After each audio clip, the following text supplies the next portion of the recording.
துருக்கி, Syria, Israel இந்த 3 நாடுகளுக்கும் இடையிலான மோதலை தடுத்து நிறுத்த வேண்டும் என்று அமெரிக்கா விரும்புவதாக வருகின்ற செய்திகள்.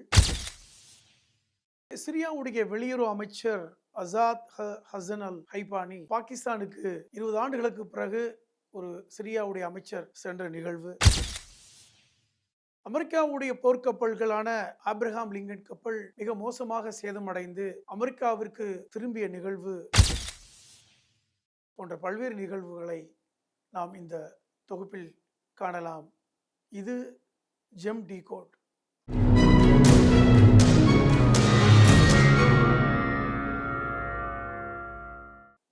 துருக்கி, இஸ்ரேல், சிரியா இந்த 3 நாடுகளும் அருகருகே இருக்கின்ற நாடுகள்.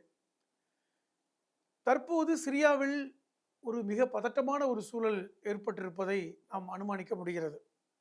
துருக்கியுடைய இராணுவம் சிரியாவில் இருக்கின்ற அல்லப்போ நகரத்தில் இராணுவ தளவாடங்களை குவித்து வருவதாக வருகின்ற செய்திகள். இது இஸ்ரேலுக்கு ஒரு பெரிய பதட்டத்தை கொடுப்பதாக இஸ்ரேலுடைய பிரதமர் பெஞ்சமின் நெதன்யாகு அமெரிக்காவுக்கு செய்தி அனுப்பியதுதான் இப்பொழுது மிக முக்கியமாக அமெரிக்க ஊடகங்களில் விவாதிக்கப்படக்கூடிய ஒரு செய்தியாக இருக்கிறது. வெள்ளை மாளிகை செய்தி தொடர்பாளர்கள் இந்த 3 நாடுகளும் டீகன்ஃப்ளிக்ஷன் மெக்கானிசத்தை பயன்படுத்த வேண்டும் என்று அறிவுறுத்துவதாக செய்திகள் வருகின்றன. அது என்ன டீகன்ஃப்ளிகேஷன் மெக்கானிசம் என்றால், மோதலை தடுக்கின்ற ஒரு யுக்தியை இந்த 3 நாடுகளும் கடைபிடிக்க வேண்டும் என்று அமெரிக்கா விரும்புவதாக வெள்ளை மாளிகை செய்திக்குறிப்புகள் நமக்கு தெரிவிக்கின்றன. காரணம் என்னவென்றால், துருக்கிக்கும் சிரியாவுக்கும் இடையில் இருக்கின்ற இத்லிப் என்ற நகரம், இது கிட்டத்தட்ட துருக்கிக்கு அருகே இருக்கின்ற ஒரு நகரம். இந்த இத்லிப் நகரத்துக்கு அருகே இருக்கின்ற அபு அல் தஹீர் என்கிற அந்த இராணுவ தளத்தில் துருக்கியுடைய இராணுவம் அதிகமான இராணுவ தளவாடங்களை குவிப்பதாகவும் துருக்கியுடைய போர் வீரர்களை வந்து இறக்குவதாகவும் செய்திகள் இஸ்ரேல் ஊடகங்களால் பரப்பப்பட்டு வருகின்றன. இது ஒரு பதற்றத்தை உருவாக்குகின்ற நிலையில் இஸ்ரேல் அரசாங்கம், இஸ்ரேல் இராணுவம் இந்த அபு அல் தஹீர் மற்றும் இந்த இத்லிப் நகரத்தின் மீது சுமார் 8 முறை ஏவுகணை தாக்குதல் நடத்தியிருப்பதும் இந்த பதட்டத்தை அதிகப்படுத்தி இருக்கிறது என்று சொல்கிறார். இதற்கிடையில் சிரியாவுடைய வெளியுறவு அமைச்சர் அசாத் ஹசன் அல் ஹைபானி தற்போது அங்கு HTS சொல்லக்கூடிய ஹயாத் அல் தக்ரீருடைய அந்த கிளர்ச்சியாளர் குழு தான் சிரியாவை ஆட்சி செய்கிறார். இன்னும் சொல்ல போனால் அகமது அல் ஷரா என்று சொல்லக்கூடிய அந்த HTS உடைய தலைவர், கிளர்ச்சி குழுவின் தலைவர் தான் தற்போது சிரியாவுடைய அதிபராக இருக்கிறார். இதற்கு முன்பாக ஒரு 54 ஆண்டுகள் சிரியாவை பசார் அல் ஆசாத்தும் அவருடைய தந்தையாரும் ஆட்சி செய்தார்கள். அந்த ஆட்சி ஈரானுடைய ஆதரவு ஆட்சியாக இருந்தது. ஆனால் 2024 ஆண்டு முதல் இந்த அகமது அல் ஷராவுடைய கிளர்ச்சி குழு சிரியாவை ஆட்சி செய்வதை பார்க்கிறோம். இந்த ஹயாத் அல் ஷராவுடைய இந்த கிளர்ச்சி குழு அவர்களுடைய ஆரிஜின் என்று சொல்லக்கூடிய அந்த குழுவுடைய தலைமையகம் இந்த இத்லிப் நகரத்தில் இருப்பதாக சொல்லப்படுகிறது.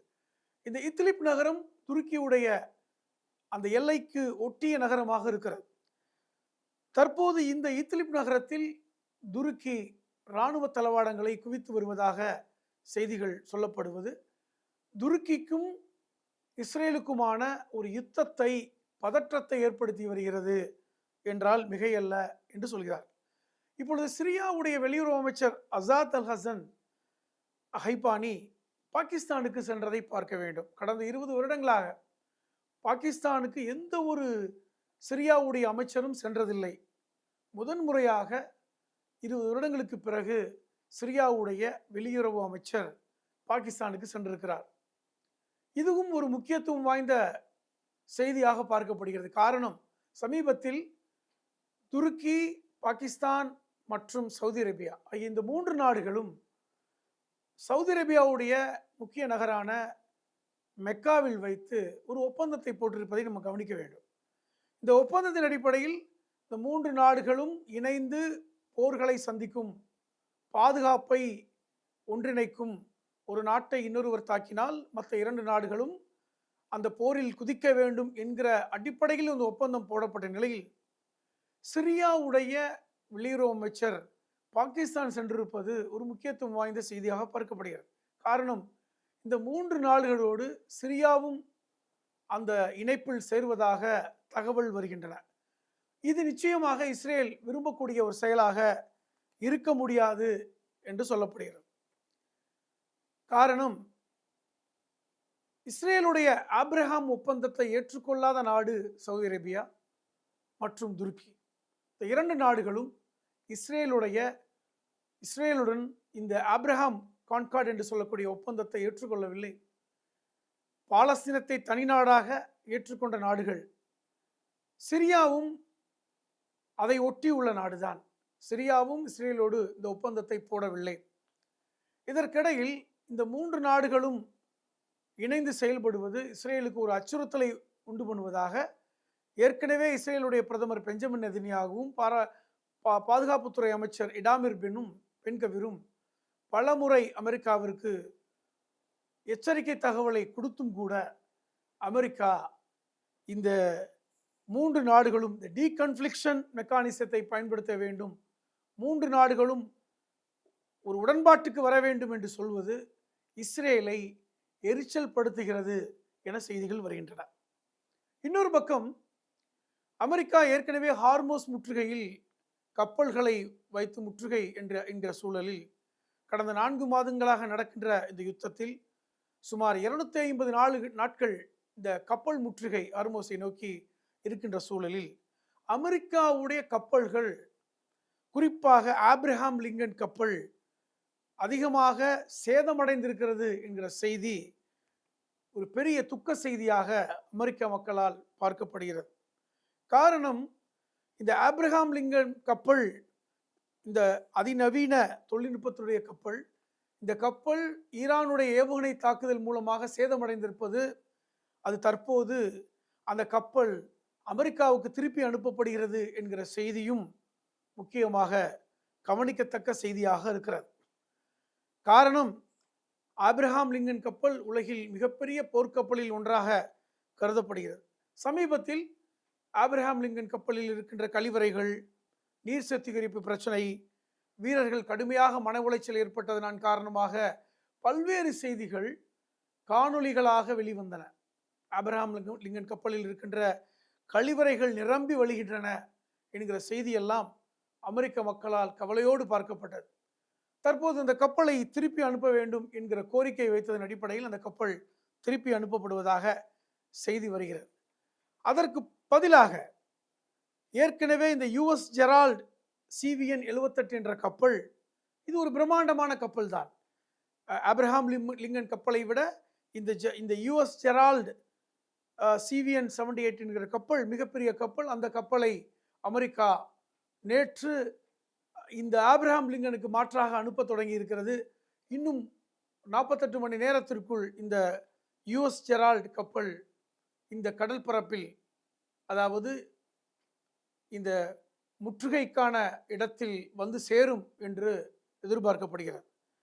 காரணம், ஏற்கனவே இந்த ஆப்ரஹாம் லிங்கன் கப்பல் போன்ற கப்பல்கள் எல்லாம் பெருத்த சேதமடைந்ததற்கு காரணம் ஈரானுடைய பாலஸ்டிக் ஏவுகணை தாக்குதல் என்கிற செய்தியை அமெரிக்கா ஆரம்பத்திலே மறுத்தாலும் தற்போது அதை ஒப்புக்கொண்டிருக்கின்றன. இதன் மூலமாக அமெரிக்காவுடைய கப்பல்கள், அதற்கு சொந்தமான மிகப்பெரிய ஏவுகணை கப்பல்கள் சேதமடைந்திருப்பதன் மூலமாக அமெரிக்காவுடைய வீக்னஸ், பலவீனம் இந்த ஈரான் அமெரிக்கா போரில் வெளிப்பட்டிருப்பதாக இன்னைக்கு சர்வதேச பகுப்பாய்வாளர்கள் கருத்துக்களை சொல்கிறார். அமெரிக்காவுடைய கப்பற்படையுடைய பலம், அதில் பலவீனம் வெளிப்பட்டிருக்கிறது என்கிற செய்தி மிக முக்கியமாக பார்க்க வேண்டும்.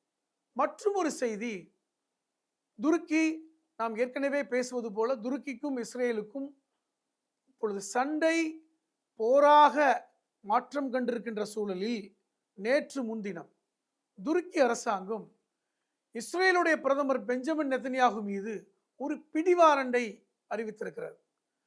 துருக்கியுடைய இஸ்தான்புல் இருக்கின்ற துருக்கியுடைய உச்ச நீதிமன்றம் இஸ்ரேலுடைய பிரதமர் பெஞ்சமின் நெதன்யாகு மீதும், ஐடிஎஃப் சொல்லக்கூடிய இஸ்ரேல் டிஃபென்ஸ் ஃபோர்ஸ் அதனுடைய சீஃப் ஆக இருக்கின்ற அபக் மோஸ்கோவிச் என்கிற தளபதி மீதும், இன்னும் இஸ்ரேலுடைய பாதுகாப்பு அமைச்சர் இடாமர் பென்கவிர் மீதும் ஒரு பிடிவாரண்டை துருக்கி உச்சநீதிமன்றம் கொடுத்திருக்கிறது. இது என்ன காரணம் என்றால், கடந்த மே மாதம் 2026ஆம் ஆண்டு துருக்கியிலிருந்து ஏராளமான சர்வதேச கப்பல்கள், 50 மேற்பட்ட கப்பல்கள் காசாவிற்கு உணவுகளை ஏற்றிச் சென்ற ஒரு சூழல்.